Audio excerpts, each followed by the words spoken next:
우리 예수님께서 사마리아 땅 수가라고 하는 성에서 한 여인과 나눈 대화를 중심으로 영원히 목마르지 않는 샘물이라는 제목으로 말씀을 드리려고 합니다. 오늘 이 말씀의 목적은 예수님이 영원히 목마르지 않는 샘물이라고 하는 게 무엇인지를 알고 영원히 목마르지 않는 샘물을 얻으려면 어떻게 해야 하는지를 깨닫고 영생하는 샘물로 인해서 더 이상 목마르지 않는 성도의 삶을 살고자 하는데 목적이 있습니다. 오늘 말씀에 기록이 되어 있습니다마는 예수님께서 예루살렘으로 가셨다가 다시 갈릴리로 돌아가는 길에 유대인들이 잘 다니지 않는 사마리아 땅으로 가셨습니다. 이런저런 이유가 있지만 오늘 말씀에는 유대인들이 사마리아 사람을 상종하지 않는다고 기록이 되어 있습니다. 그래서 유대인들은 그 사마리아 사람들과 상종하지 않으려고. 왜 상종하지 않느냐 하면은 사마리아 사람들을 부정한 사람으로 여겼기 때문입니다. 그래서 상종하지를 않았어요.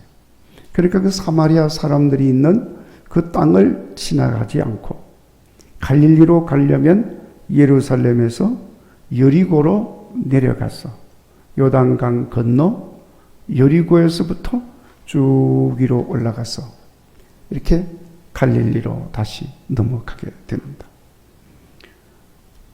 그렇게 주로 이제 다니는데 예수님이 사마리아 땅으로 가자 해서 제자들을 데리고 사마리아로 갔습니다. 예수님이 사마리아 땅으로 가신 것은 예수님이 세상의 모든 족속들을 구원하려고 오신 메시아이시라는 것을 드러내고자 하시는 것이었습니다. 따로 유대인, 이방인, 사마리아인, 거룩한 사람, 안 거룩한 사람 구별하지 않고 모든 사람을 구원하려고 오신 예수님이시다 하는 것을 말씀하는 거죠. 특별히 예수님은 사람들이 싫어하고 천대하고 거부하고 외면하는 그런 사람들을 구원하시려고 찾아오신 메시아이시기 때문에 일부러 예수님은 사람들이 싫어하는 사마리아 사람들이 있는 지방으로 올라가신 것입니다. 역시 사마리아 땅 수가성 우물 곁에서 한 여인을 만났는데 예수님은 바로 그 여인을 구원하시려고 찾아가신 것이었습니다. 여러분, 오늘도 우리들을 찾아오신 예수님이심을 믿으시고 예배 가운데서 꼭 예수님 만나시기를 간절히 바랍니다. 그리고 그 예수님 만나시고 구원의 은혜와 기쁨으로 충만한 가운데 돌아가는 여러분의 발걸음이 되시기를 간절히 바랍니다. 오늘 본문의 예수님 한 여인을 만나서 대화를 할 때에 우물물이라고 하는 것을 도구로 해서 목마르고 갈급한 여인에게 영원히 목마르지 않는 삶을 말씀하셨습니다. 여러분, 물이라고 하는 것은 사람이 생명을 유지하면서 건강하게 사는 데 있어서 너무나도 중요한 물질입니다. 연구하는 분들의 주장에 의하면은 물이 인간에게 끼치는 좋은 영향에 대해서 이렇게 쭉 설명을 하는데 대충 보니까 피부 노화 방지하는 데 도움이 돼요. 젊으신 분들은 관심이 없을지 모르지만 연세 드신 분들은 참고하시기를 바라요. 이건 뭐 제 이야기가 아니고 연구하신 분들이 이렇게 이야기하는 내용입니다. 그래서 물을 많이 섭취함으로 이렇게 수분이 몸에 이렇게 골고루 잘 이렇게 있어서 피부가 건조하지 않도록, 피부가 늙는다는 것은 피부가 건조해서 늙는 거거든요. 그 피부가 늘 이렇게 물기가 있어서 이렇게 있으면은 쭈글쭈글해지지를 않아요. 그래서 피부 노화 방지. 물을 잘 섭취를 하면 변비 예방.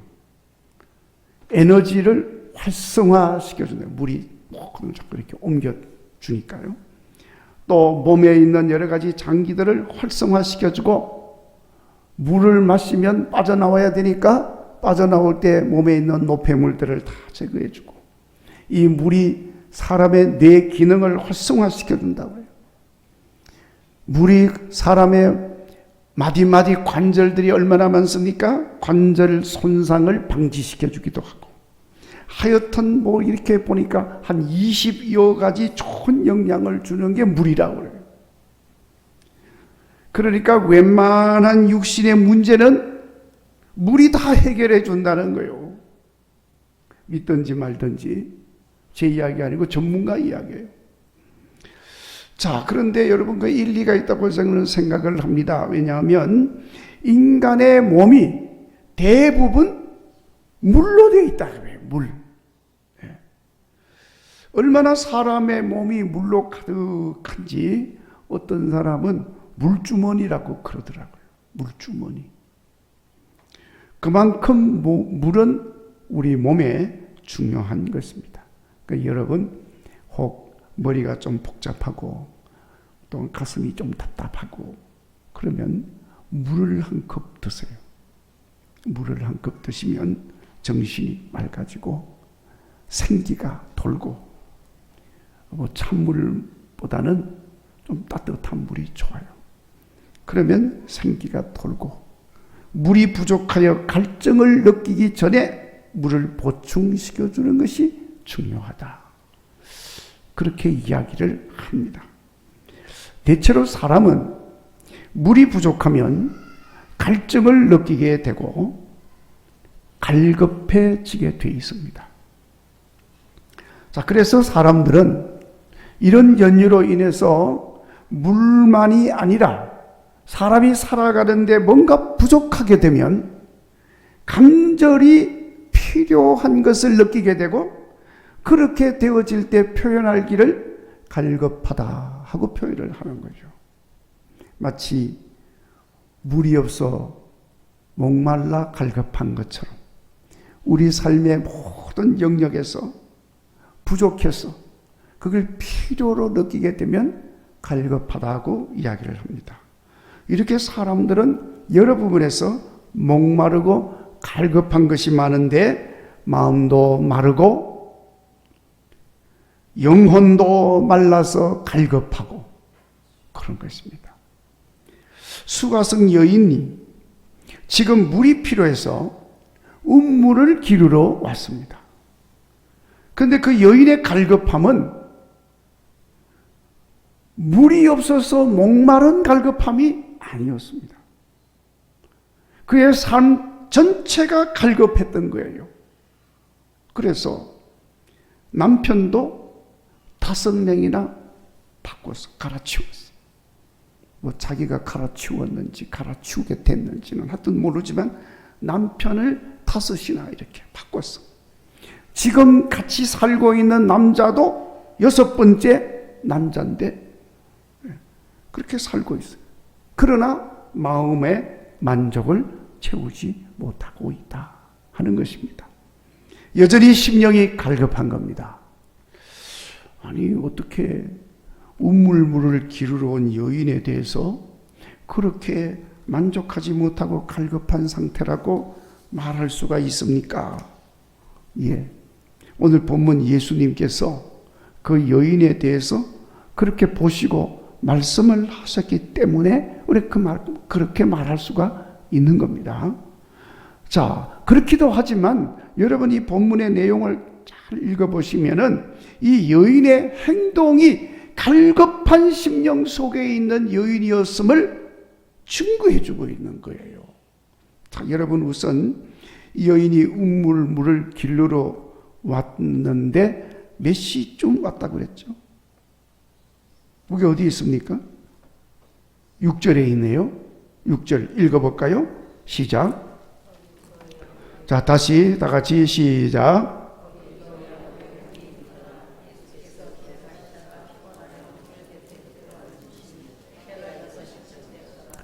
때가 6시쯤 되었더라라고 말을 했는데 이 유대인의 시간으로 6시예요. 그러니까 지금 새벽 6시, 아침 6시가 아닙니다. 유대인들의 6시라고 하는 것은 지금 시간으로 말하면 낮 12시예요. 정오 시간입니다. 자, 여러분, 우리도 옛날에 이 수도 시설이 썩 좋지 못하고 이럴 때에 우리가 우물물 길어서 먹었잖아요. 보통 마을에 우물물이 이렇게 공동 우물물이 있잖아요.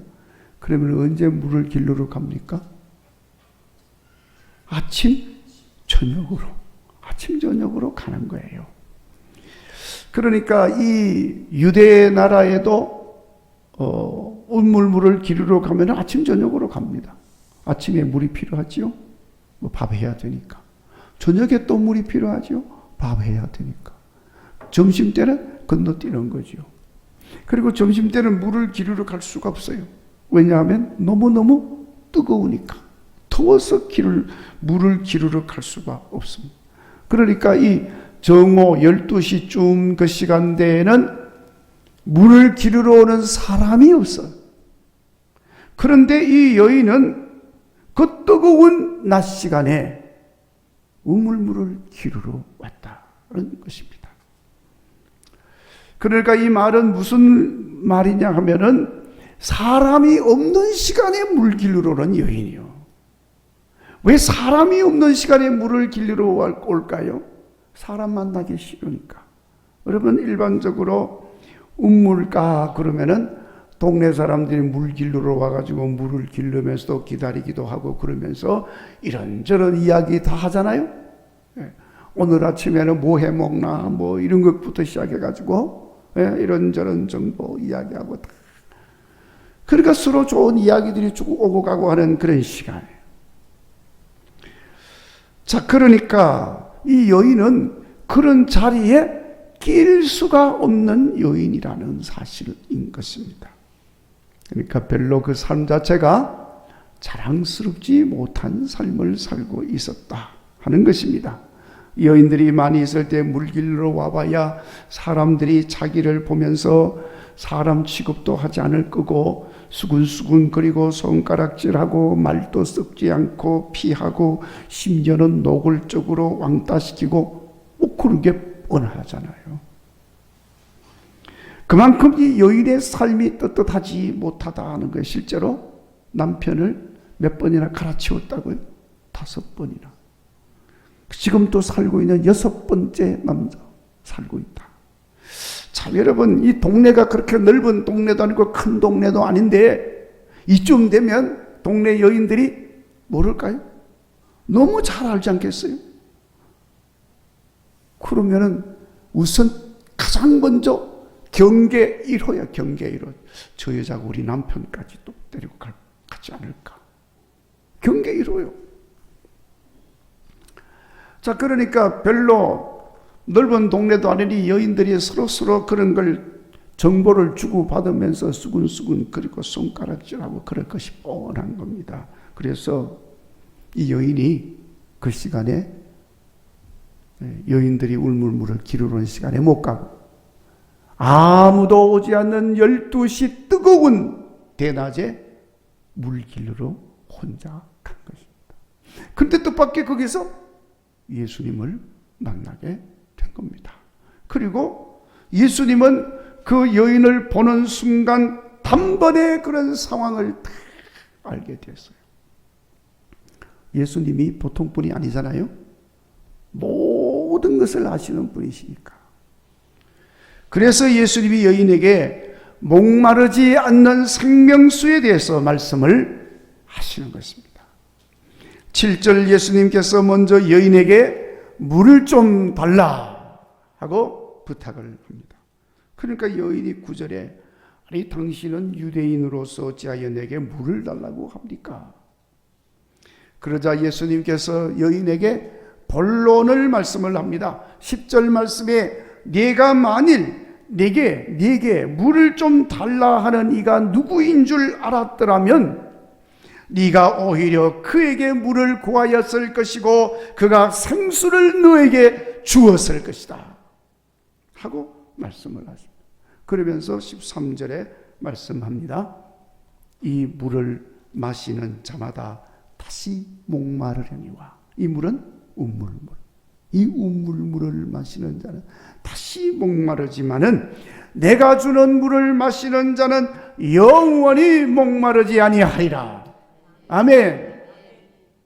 예수님께서 말씀을 하시면, 왜냐하면 내가 주는 물은 그 속에서 영생하도록 솟아나는 샘물이 된다고 말씀을 하셨습니다.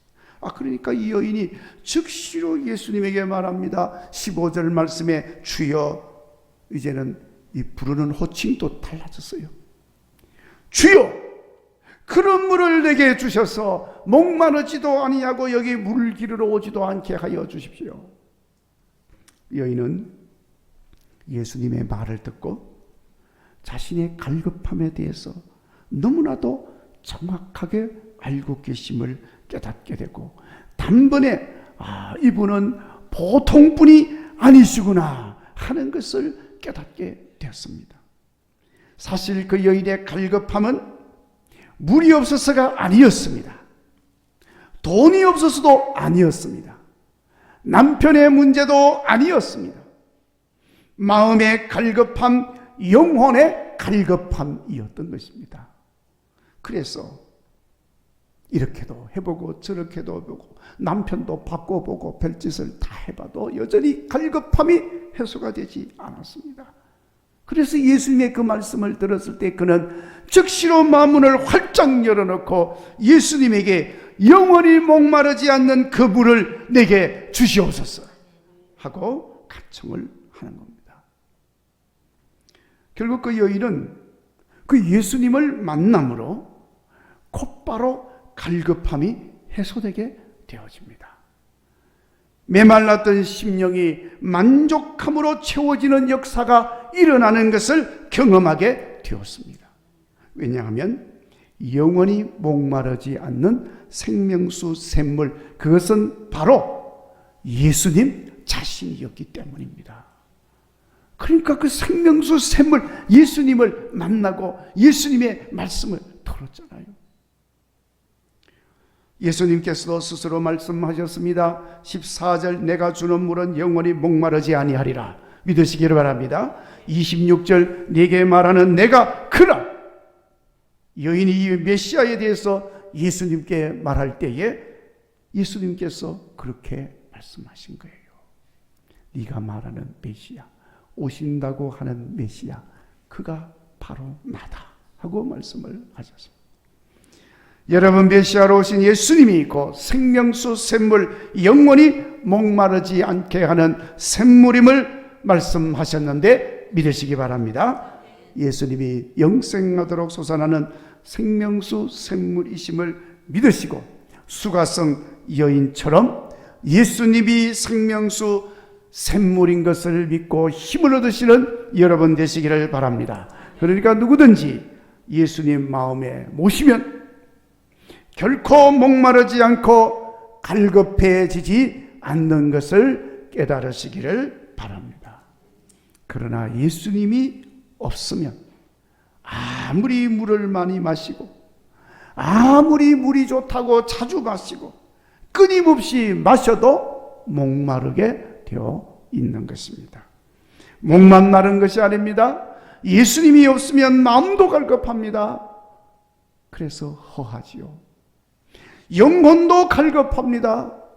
만족할 줄 모르게 되어 있습니다. 항상 부족하고 불편할 뿐인 것입니다. 수가성 여인처럼 예수님을 즉시로 마음에 모시고 영육간에 만족한 심령이 되시기를 주의 이름으로 축원합니다. 그리고 이제 예수님을 마음에 모신 사람은 예수님께서 주시는 말씀을 마음에 담아야 합니다. 가라앉은 육신에 물이 필요한 것처럼 갈급한 심령에 말씀이 있어야 하는 것입니다. 그래서 아모스 선지자가 이런 말을 합니다. 양식이 없어 주림이 아니요 물이 없어 가람이 아니요 여호와의 말씀을 듣지 못한 기갈이라 하고 말씀을 하셨습니다. 자, 여러분, 인간은 짐승과 다릅니다. 짐승은 그저 육신에 먹을 것만 있으면 삽니다. 그러나 인간은 하나님의 영을 받은 존재이기 때문에 육신의 떡만 가지고는 살 수가 없어요. 사람이 떡으로만 사는 것이 아니요 하나님의 입으로 나오는 모든 말씀으로 살 것이니라. 그렇게 말씀하셨는데 영적 존재인 인간은 반드시 하나님의 말씀이 있어야 하는 겁니다. 자, 여러분 중에 혹 갈급한 심령의 사람이 있습니까? 예수님 모시고 예수님의 말씀을 마음에 품으시기를 바랍니다. 말씀이 나의 허전하고 갈급한 마음을 가득하게 만족함으로 채워주실 줄로 믿습니다. 그리고 마지막으로 영생하도록 솟아나는 샘물은 성령님의 역사인 것을 우리가 알아야 합니다. 수가성 여인에게 생명수 샘물은 예수님이셨습니다. 그 예수님이 그때 그 자리에 계셨으니까. 그런데 지금 예수님 부활하시고 성천하셨어요. 그리고 가실 때 우리에게 약속한 게 있습니다. 내가 가면 너희에게 누구를 보내준다고 그랬죠? 성령님, 보혜사 성령을 너희에게 보내주겠다 하고 약속을 하셨어요. 그러니까 지금은 우리가 사는 이 시대에 생명수 샘물, 영생하도록 솟아나는 샘물은 성령님을 통하여 솟아나는 샘인 줄로 믿습니다. 영적 기갈은 예수님께서 우리에게 약속한 바 성령이 충만함으로 채워지게 되고 해갈이 되는 줄로 믿습니다. 성령님의 역사로 인하여 우리가 하나님께 예배할 때에 우리의 메마른 심령이 만족한 심령으로 채워지게 될 줄로 믿습니다. 그래서 신령과 진정으로 예배하는 그 시간 우리 마음은 만족한 것으로 채워지는 역사를 경험하게 되는 겁니다. 자, 그러니까 여러분 혹 예수님 모시고 예수님 말씀을 묵상하며 하나님께 예배드리는 예배자로 사는데 왜 내 심령이 갈급합니까? 여전히 갈급한 심령이 되어 있는 사람, 여전히 목마른 사람이 있다면 여러분, 우리의 영적 상태를 살펴봐야 합니다. 나는 성령님의 인도하심을 따라서 살고 있는가? 내 안에 성령님께서 역사하셔서 나를 인도하고 계시는가? 아니면 성령님과 상관없이 내 마음대로, 내 생각대로 그렇게 살고 있는가? 돌아봐야 됩니다. 여러분, 우리 주의 성령이 내게 임하면 주님을 찬양하는 역사가 일어난다고 했습니다. 성령이 내 마음에 임하게 되면 기쁨으로 찬양한다고 그랬습니다. 얼마나 기쁘고 좋은지 춤을 추며 찬양한다고 그랬어요. 우리 주의 성령이 내게 임하여 주를 찬양합니다. 찬양합니다. 찬양합니다. 주를 찬양합니다. 할렐루야. 손뼉 치며 찬양합니다. 춤을 추며 찬양한다고 그랬어요. 어떻게 되면? 우리 주의 성령이 내게 임하게 되면 만족한 심령이 된다는 거죠. 오늘 본문에서 여인은 예수님을 만나 생명수 샘물로 만족한 심령이 되어져서 너무나도 기뻐서 물길로 들고 온 양동이 물동이를 그냥 버려둔 채로 그 길로 동네로 달려갔다 그랬어요. 그리고 증거였습니다. 29절 읽지는 않았습니다마는 내가 행한 모든 일을 내게 말한 사람을 와서 보라. 이는 그리스도가 아니냐. 그분이 그리스도시다는 거예요. 나는 그리스도를 만났다. 메시아를 만났다. 하고 지금 증거하고 있는 거예요. 얼마나 기뻤어요. 이 여인이 어떤 여인이라고 그랬죠? 사람들 눈을 피해서 사람들을 만나고 싶은 마음이 없는 여인이었어요. 그런데 자기 발로 동네로 달려가서 사람들에게 외친 그 심령이 만족한 심령이 된 겁니다. 그 여인은 자기에게 생명수 샘물을 주셔서 만족한 심령이 되게 하신 예수님을 그리스도로 고백하면서 기쁨이 충만하여 사람들에게 증거하였습니다. 우리도 생명수 샘물 되시는 예수님으로 인하여 만족한 심령이 되시고 성령 충만함으로 사람들에게 달려가서 생명수 샘물 영생하도록 솟아나는 샘물 예수님을 증거하며 찬양하며 기쁨의 삶을 사는 여러분 되시기를 주의 이름으로 축원합니다. 기도하겠습니다. 하나님 감사합니다.